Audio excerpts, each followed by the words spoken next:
sosok pengganti Jokowi versi ramalan Jebaya.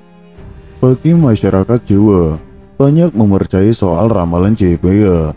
Ramalan Jebaya memiliki banyak versi, namun hampir semuanya dipercayai oleh masyarakat. Dalam ramalan Jebaya, sosok pengganti Presiden Joko Widodo atau Jokowi adalah seorang satria peningit soal pemimpin Indonesia. Masyarakat mempercayainya dengan istilah Notonegoro.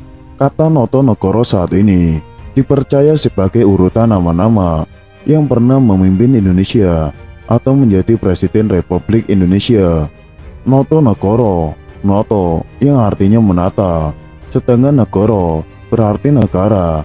Jadi pemimpin Indonesia adalah menata negara, yaitu orang yang akan menata atau mengatur negara Indonesia. Lantas siapakah pengganti Presiden Jokowi di pemilihan presiden tahun 2024 mendatang? Seperti apakah sosok satria peningit yang dimaksud? Banyak ramalan Jebaya yang dipercaya benar-benar menjadi kenyataan di era modern saat ini. Saat ini, ramalan Jebaya tentang sosok Presiden pengganti Jokowi kembali ramai diperbincangkan.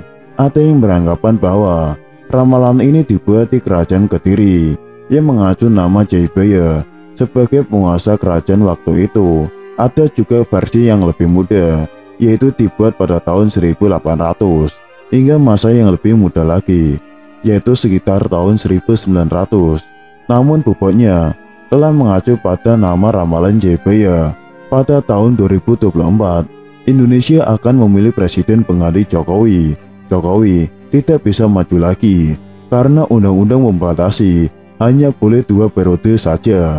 Partai politik dan berbagai macam kelompok sudah mulai memunculkan sejumlah figur yang disiapkan untuk diusung menjadi calon presiden. Meski demikian, sampai saat ini belum satupun nama yang mengerucut dari semua partai politik. Yang dilakukan saat ini baru sebatas meraba-raba respon publik. Namun dalam ramalan Jebaya, pengganti Presiden Jokowi pada pemilihan presiden tahun 2024 adalah seorang satria peningit. Sosok satria peningit sebagai pengganti Jokowi tidak hanya dalam ramalan Ronggo Warsito atau Jebaya. Satria peningit dalam ramalan Jebaya adalah pemimpin yang akan menyelamatkan Indonesia serta mampu membawa bangsa ini menjadi maju.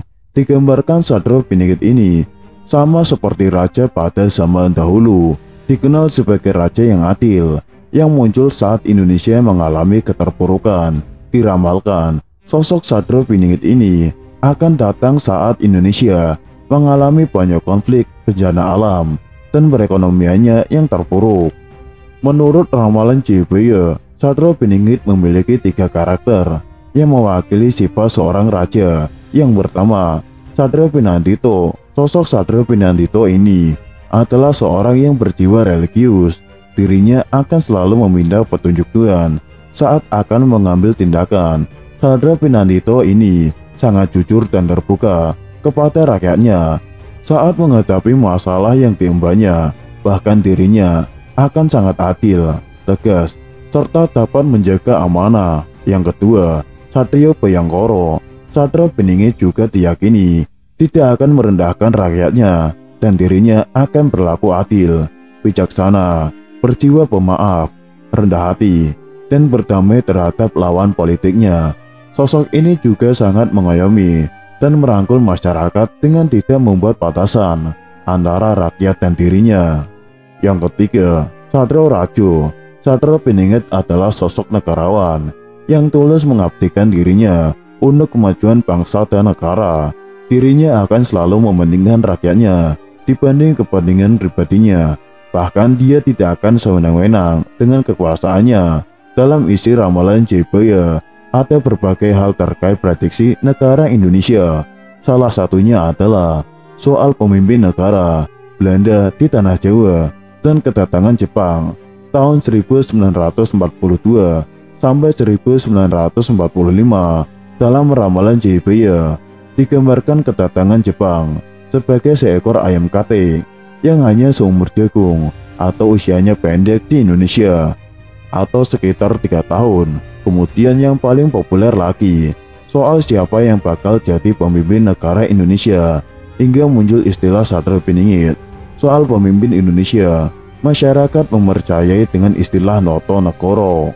Kata Noto Negoro saat ini dipercaya sebagai urutan nama-nama yang pernah memimpin atau menjadi Presiden Republik Indonesia. Dalam kata Noto Negoro, no pertama disimpulkan melekat pada nama Insinyur Soekarno, yakni 2 huruf di belakang namanya, yakni No. Kedua adalah To. Untuk Presiden Indonesia yang kedua, yaitu Soeharto, selanjutnya adalah No, yang kemudian dikaitkan dengan nama Susilo Bambang Yudhoyono dan Joko Widodo, yang dulu waktu kecil bernama Mulyono. Sementara pemimpin lainnya seperti B.J. Habibie, Gus Dur, serta Megawati tidak termasuk karena tidak memimpin Indonesia dalam satu masa periode. Mereka disebutkan hanya memimpin pada masa transisi saja. Pada pemilihan presiden tahun 2024 nanti akan ada pergantian kepemimpinan nasional, yakni Presiden Jokowi sudah 2 kali menjabat dan akan digantikan dengan orang lain. Setelah itu, ada huruf berikutnya, yaitu G atau Go. Masyarakat mulai menghubungkan dengan nama-nama tokoh yang diisukan akan maju dalam putaran pemilihan presiden tahun 2024 yang memiliki awalan atau akhiran nama tersebut. Ada nama-nama yang dirasa akan menjadi kandidat kuat yang bakal maju di kontestasi politik tahun 2024 mendatang. Para kandidat itu seperti Ganjar Pranowo, Anies Baswedan, Prabowo Subianto, Puan Maharani, Andika Perkasa, Agus Harimurti Yudhoyono, Sandiaga Uno, hingga Ridwan Kamil. Nama-nama tersebut selalu mendominasi dalam berbagai hasil survei beberapa waktu terakhir dalam kontestasi pemilihan presiden tahun 2024 mendatang. Kita tak tahu pasti siapakah nanti nama-nama yang mencuat sebagai calon dan penerus Presiden Jokowi mendatang. Meski demikian, ramalan JBY tersebut tak harus dipercaya karena beberapa hal belum tentu terbukti nyata dan hanya sebuah ramalan atau prediksi suatu masa saja. Ramalan JBY ditulis saat seluruh fakta yang ada di dalamnya. Tulisan telah terjadi. Digunakan kata ramalan merupakan gaya penulisan sejarah yang memang dipakai pada abad ke-19 sebagai karya sastra. Ramalan JBY populer saat zaman Keraton Kasunanan Surakarta, karya Raden Ngabei Ronggo Warsito.